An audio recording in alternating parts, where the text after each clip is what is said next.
भाई जो गुरु बचन पे डट गए कट गए फंद चुरा। प्रश्न, भक्ति करने के लिए घर त्याग कर जाना या घर पर रहकर भक्ति करना कौन सा श्रेष्ठ है? तो गुरुदेव भगवान क्या जवाब दे रहे हैं? शास्त्र विधि अनुसार पूर्ण गुरु से दीक्षा लेकर भक्ति मर्यादा का निर्वाह करते हुए आजीवन साधना करने से मोक्ष होगा। यदि घर त्याग कर वन में चले गए तो भोजन के लिए फिर गांव या शहर में गृहस्थी के द्वार पर आना पड़ेगा। गर्मी सर्दी बारिश से बचने के लिए कोई कुटिया बनानी पड़ेगी, वस्त्र भी मांगने पड़ेंगे, वह फिर घर बन गया।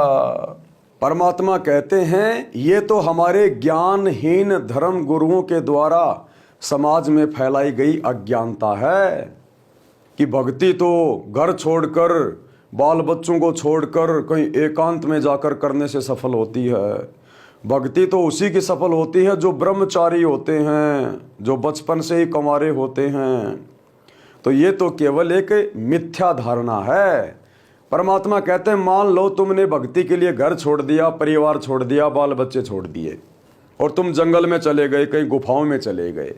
पहली बात तो जंगल में कोई भगवान नहीं है जो किसी ने पेड़ के बांध रखा होगा, तुम जाते उसको पकड़ के लेके आ जाओगे। परमात्मा तो कण कण में है, उसके लिए सबसे पहले गुरु बनाने की आवश्यकता है और घर में रहकर विषय विकारों को त्याग कर, बुराइयों को त्याग कर भक्ति करने की आवश्यकता है। लेकिन मान लो तुम्हें ज्ञान नहीं है और तुम घर बार छोड़ के, बाल बच्चे छोड़ के, किसी के कहने से भक्ति के प्रति प्रेरित होकर जंगल में चले गए। अब वहां जाने के बाद फिर खाना कहां खाओगे? फिर वो रोटी मांगने के लिए तुम्हें वापस संसार में आना पड़ेगा, गृहस्थी के द्वार पे आना पड़ेगा। दिए माई, दिए माई। अरे घर छोड़ के गया था और घर वालों के आगे फिर हाथ जोड़ने आ गया। कल को फिर उसे सर्दी सताएगी, फिर कपड़े मांगने के लिए नगर में आएगा, गांव में आएगा। कल को बीमार हो गया, फिर किसी डॉक्टर के पास में आएगा। तो परमात्मा कहते हैं पहले तू घर में ना था। अरे घर में नहीं था क्या तू? अपने बाल बच्चों के साथ रह, राम नाम के लड्डू तू भी खा और अपने बाल बच्चों को भी खिला। क्या तेरे बच्चों को मोक्ष नहीं चाहिए? ये किस शास्त्र में लिखा हुआ है कि जिस स्त्री से तूने शादी करी है वो मोक्ष प्राप्त करने की अधिकारी नहीं है, या घर में रह के मोक्ष प्राप्त नहीं कर सकते? कौन से शास्त्र में लिखा हुआ है? परमात्मा कहते हैं कि तुम ध्रुव प्रहलाद को तो मानते हो कि उनका तो मोक्ष हो गया, तो ध्रुव ने भी शादी करवाई, प्रहलाद ने भी शादी करवाई और आजीवन अपने बच्चों के साथ में रहे, परिवार में रहे और उन्होंने मोक्ष प्राप्त किया। और जिन भगवानों की भक्ति करके मोक्ष प्राप्त करने के लिए तुम घर छोड़ छोड़ के जा रहे हो, जंगल में जा रहे हो, कम से कम पहले उन भगवानों को तो देख लो। तुम्हारा भगवान ब्रह्मा जी खुद शादीशुदा बाल बच्चे वाला, तुम्हारा भगवान विष्णु खुद शादीशुदा बाल बच्चे वाला, तुम्हारा भगवान शंकर खुद शादीशुदा बाल बच्चे वाला, तुम्हारा रामचंद्र खुद शादीशुदा बाल बच्चे वाला, तुम्हारा कृष्ण चंद्र खुद शादीशुदा बाल बच्चे वाला, और तुम उसी को प्राप्त करने के लिए बाल बच्चे छोड़कर जंगल में धक्के खा रहे हो। तो भाई और बहनों, ये टोटल जो टोटा है ये ज्ञान का है, ज्ञान का। हमारे ज्ञानहीन धर्म गुरु हमें शास्त्रों का वास्तविक निष्कर्ष निकाल कर दे नहीं पाए। हमें वास्तव में भक्ति क्या है, भगवान क्या है, भक्ति कैसे सफल होगी, हमें समझा नहीं पाए।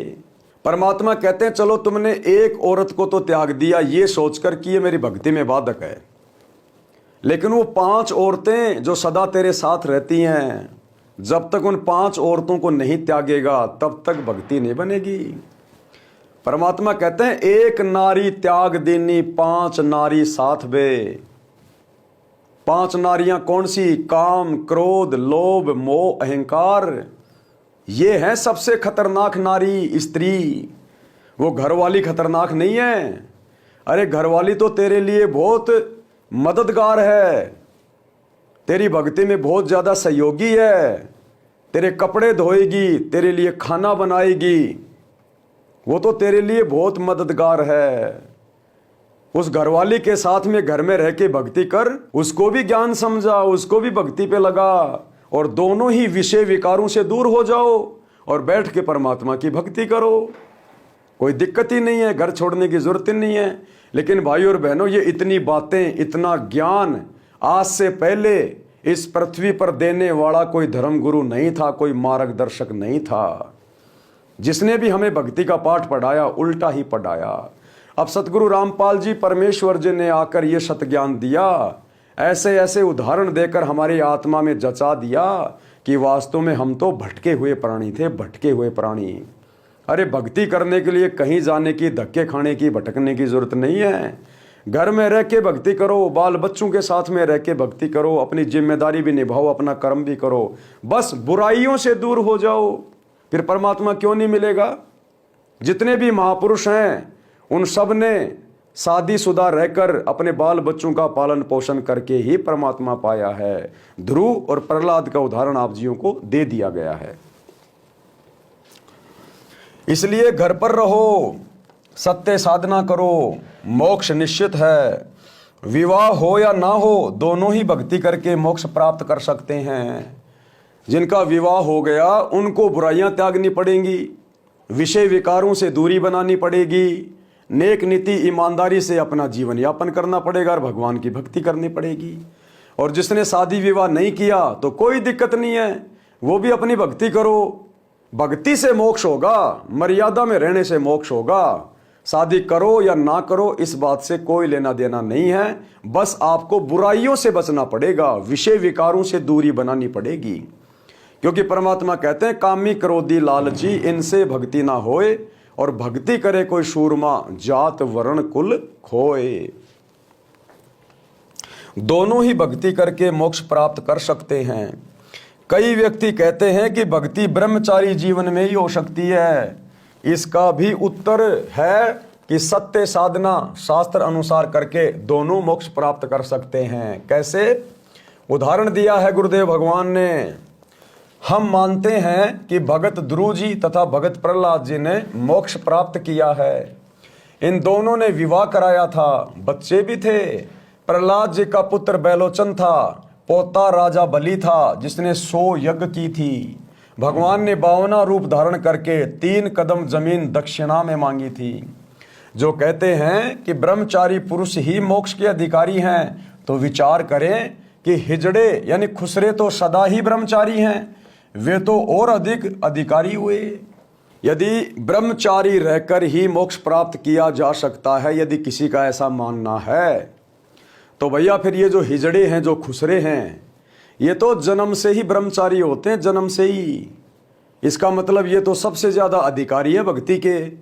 जबकि 2-4 के नाम गिना दो अगर पार हो गए हो तो चाहे हिजड़ा हो, चाहे स्त्री हो, चाहे पुरुष हो, ये सभी इंसान कहे जाते हैं, मानव शरीरधारी प्राणी कहे जाते हैं। और यदि इनको सच्चा गुरु मिल गया, सत भक्ति मिल गई, आजीवन मर्यादा में रहकर बुराइयों से बचकर भक्ति करेंगे तो सभी मोक्ष प्राप्त कर सकते हैं। सत्य साधना करने से हिजड़े, ब्रह्मचारी, गृहस्थी तथा स्त्री सब मोक्ष प्राप्त कर सकते हैं। संत गरीबदास जी ने कबीर जी के ज्ञान को बताया है कि गरीब डेरे डांडे खुश रहो। डेरे डांडे यानी अपने घर में अपने बाल बच्चों के साथ में खुश रहो। ये खुश रे लहना मोक्ष। ध्रुव प्रहलाद पार हुए, फिर डेरे यानी घर में क्या दोस्त, यानी गृहस्थ जीवन में क्या दोष है भाई। गरीब केले की कोपीन है, फूल पात फल खाई, और नर का मुख नहीं देखते, बस्ती निकट नहीं जाई। गरीब वे जंगल के रोज हैं जो मनुष्यों विद के जाही, निस दिन फिरो उजाड़ में यूं शाई पावे नाही। गरीब गाड़ी बाहो घर रहो, खेती करो खुशहाल, साईं सिर पर राखिए सही भगत हर लाल।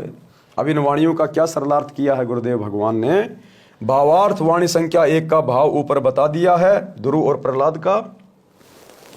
वाणी संख्या 2 व 3 का भावार्थ है।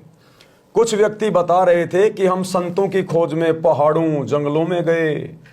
एक जगह जंगल में एक साधु रहता था, उसके विषय में वहां के आसपास के गांव वाले बता रहे थे कि वो साधु पर्दे पर केवल केले के पत्ते लंगोट के रूप में बांधता है और जंगल में पत्ते फल फूल खाता है जानवरों की तरह, गांव के निकट भी नहीं आता। जैसे जंगली जानवर डर के मारे गांव के निकट नहीं आते, रोज वगैरह गांव के निकट नहीं आते, और अगर उनको कोई इंसान दिखाई दे जाए तो दौड़ के वापस जंगल में भाग जाते हैं। कहते हैं इस प्रकार से हमने कुछ साधु संत महात्मा देखे जो जंगल में रहते हैं। मनुष्य का तो मुख भी नहीं देखता, देखते ही पूरी गति से भागकर जंगल में चला जाता है। लोग कह रहे थे कि जिसको भी उनके दर्शन हो जाते हैं माला माल हो जाता है। हम कई दिन तक दर्शन करने के लिए उस जंगल में सुबह जाते और शाम तक रहते। एक दिन भागते की पीठ पीठ दिखी, अगर दर्शन हो जाते तो पोबारा हो जाते, यानी बेड़ा पार हो जाता। विचार करें कि ऐसा व्यक्ति अपराधी होता है जो पुलिस से बचने के लिए ढोंग किए है। संत गरीबदास जी ऐसे व्यक्ति को रोज यानी नीलगाय की उपमा दी है, जो आदमियों से डरकर बिदक कर भागते फिरते हैं। ऐसे व्यक्ति चाहे दिन रात जंगल उजाड़ में भटको, परमात्मा प्राप्त नहीं हो सकता। वो तो जंगल के पशुओं की तरह हैं जो इंसानों को देखकर बिदर कर डर कर भाग जाते हैं। अरे साधु संतों को तो इंसानों के पास में आना चाहिए। साधु संतों को ज्ञान होता है भक्ति का, भगवान का। अन्य समाज वालों को ज्ञान देना चाहिए, सत्संग करने चाहिए गांव में जा जाके। और वो इंसानों को देख कर डर के भाग रहा है तो वो तो जंगल का रोज है, वो तो नील गाय है, वो काहे का साधु संत महात्मा है। तो परमात्मा कह रहे हैं आज से पहले बिना भक्ति के ज्ञान के इस प्रकार का लोकवेद, इस प्रकार की घटनाएं समाज में घटित हुआ करती थी, और हम उनको बहुत बड़ा साधु संत महात्मा मान लिया करते थे। भाई जो गुरु बचन पे डट के कट गे फंद 84 के, कट गे फंद 84 के, कट गे फंद 84 के।